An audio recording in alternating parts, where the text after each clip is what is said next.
Shalom, selamat pagi Bapak Ibu serta saudara yang dikasih oleh Tuhan. Kiranya berkat, damai sejahtera dan sukacita dari Tuhan Yesus Kristus senantiasa menyertai kita sekalian. Sebelum kita mendengarkan firman Tuhan dan renungan, marilah kita berdoa. Tuhan Allah Bapa yang Maha Baik, kami sungguh bersyukur atas kebaikan dan kemurahan-Mu, karena Engkau Tuhan yang selalu melindungi dan memberikan pertolongan dalam kehidupan kami. Jika saat ini kami akan mendengarkan firman-Mu, kami memohon Tuhan mengurapi kami dengan Roh Kudus-Mu agar kami dapat mengerti dan memahami apa yang Tuhan sampaikan kepada kami. Mampukan kami untuk menjadi pelaku firman-Mu dan tidak menjadi pendengar saja. Mampukan kami untuk menjadi anak-anak-Mu yang mentaati firman-Mu. Terima kasih Tuhan. Di dalam nama Tuhan Yesus Kristus kami memohon dan berdoa. Amin. Bapak Ibu serta saudara yang dikasih oleh Tuhan Yesus Kristus, bacaan firman Tuhan saat ini diambil dari TB2, kitab Yesaya pasal 53 ayat yang kelima. Demikianlah sabda Tuhan.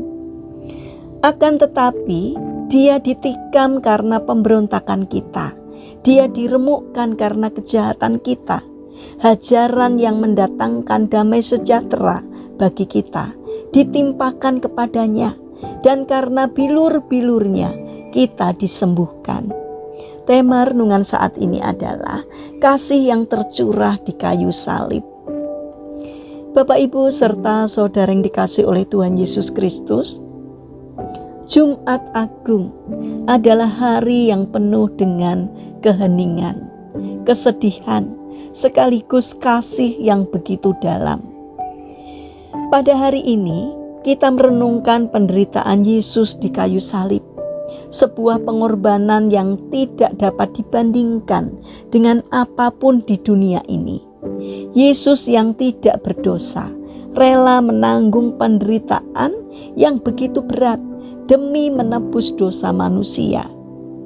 Bayangkan, seseorang yang tidak bersalah, namun harus menerima hukuman yang seharusnya bukan untuknya.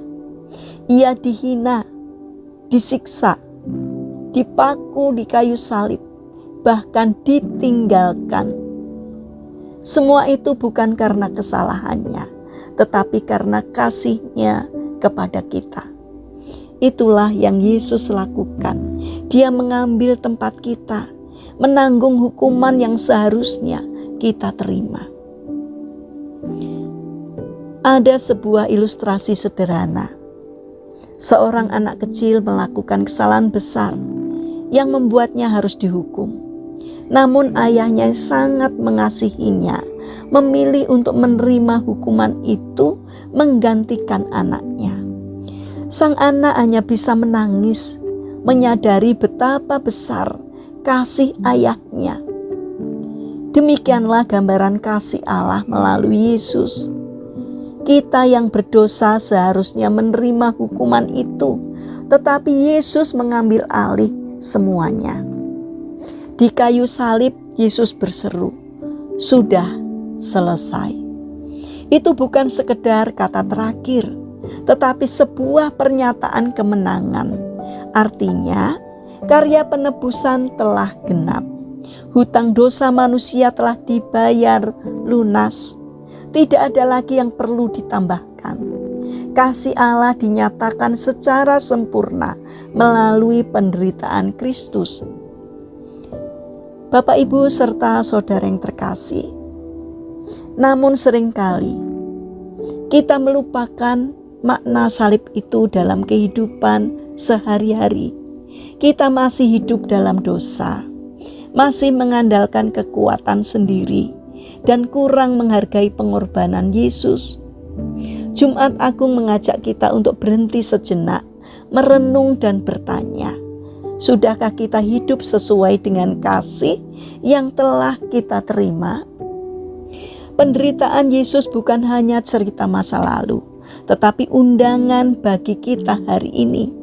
Undangan untuk bertobat, untuk hidup dalam kebenaran, dan untuk mengasihi sesama seperti Dia telah mengasihi kita. Salib bukan hanya simbol penderitaan, tetapi juga simbol kemenangan, pengharapan, dan kasih yang kekal. Mari kita tidak hanya mengenang penderitaan Yesus, tetapi juga meresponnya dengan hidup yang berkenan kepadanya. Sebab kasih yang begitu besar itu layak mendapatkan balasan berupa hidup yang setia. Mari kita berdoa. Tuhan Yesus yang Maha Baik, terima kasih atas kasih-Mu yang begitu besar melalui pengorbanan-Mu di kayu salib. Engkau rela menderita dan mati demi menebus dosa kami. Ampuni kami yang sering melupakan pengorbanan-Mu dan masih hidup dalam dosa. Tolong kami untuk hidup dalam pertobatan, menghargai kasih-Mu dan setia mengikuti kehendak-Mu. Ajarlah kami untuk mengasihi seperti Engkau telah mengasihi kami. Terima kasih Bapa. Saat ini kami berdoa untuk pemerintahan bangsa dan negara kami. Berikanlah hikmat dan kebijaksanaan-Mu pada para pemimpin bangsa kami, agar di dalam menjalankan tugasnya taat kepada Tuhan, takut akan Engkau, dan berikanlah hati kepada mereka, hati yang melayani masyarakat. Jauhkan mereka dari tindakan menyalahgunakan jabatan. Terima kasih Bapa. Saat ini kami berdoa bagi mereka yang mengalami permasalahan dan kesulitan hidup. Kiranya Tuhan berkenan hadir untuk menolong mereka. Bagi mereka yang terbaring sakit, kiranya Tuhan memberkati setiap upaya yang mereka lakukan. Kiranya Tuhan berkenan hadir untuk memberikan kesembuhan. Terima kasih Bapa. Kami ingin menyerahkan seluruh aktivitas kami hari ini ke dalam tangan Tuhan. Sertai dan berkati apapun yang boleh kami kerjakan, sehingga dapat mendatangkan berkat dan sukacita bagi diri kami dan juga bagi sesama kami. Terima kasih Bapa. Kami alaskan seluruh doa dan permohonan kami kepada Allah Juru Selamat kami yang hidup, yang kami kenal di dalam nama Tuhan Yesus Kristus. Amin. Puji Tuhan Bapak Ibu serta saudara yang terkasih, selamat memperingati hari Jumat Agung. Kiranya firman Tuhan dan renungan hari ini dapat menjadi berkat bagi kita semua. Haleluya.